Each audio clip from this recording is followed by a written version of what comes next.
Notre ferme, cultivée en polyculture élevage en bio depuis 10 ans, constituée d'un seul îlot de 9 hectares entouré de haies, est aujourd'hui séparée en 2 parcelles par une haie longitudinale.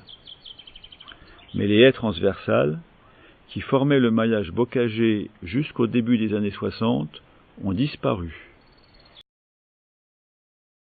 Avec ses collines qui descendent vers la plaine de Niort, la Gâtine était traditionnellement une région d'élevage au maillage bocager très dense, comme le montrent ces images aériennes de 1958. Mais aujourd'hui, avec l'intensification de l'agriculture, les parcelles continuent de s'agrandir, faisant disparaître de plus en plus de haies et la biodiversité correspondante. Dans notre village du Beugnon, nous avons décidé de créer un îlot de production qui préserve la biodiversité en transformant les terres agricoles en vergers agroforestiers. En février et mars de cette année, nous avons planté 1200 arbres avec l'aide de l'association Prom-Haies Nouvelle-Aquitaine sur la moitié.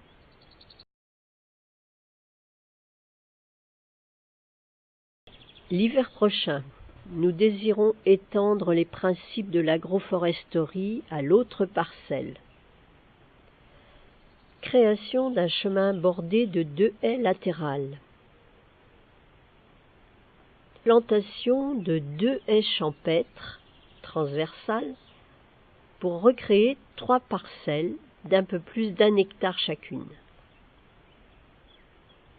Plantation d'un petit bosquet derrière le hangar agricole en projet. Création d'un pré-verger de 52 arbres fruitiers.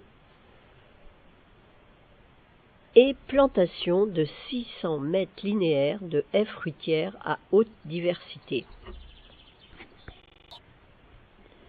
Les haies fruitières à haute diversité ont été introduites par Evelyne Leterme au Conservatoire végétal régional d'Aquitaine et présentées dans son livre « La biodiversité amie du verger ».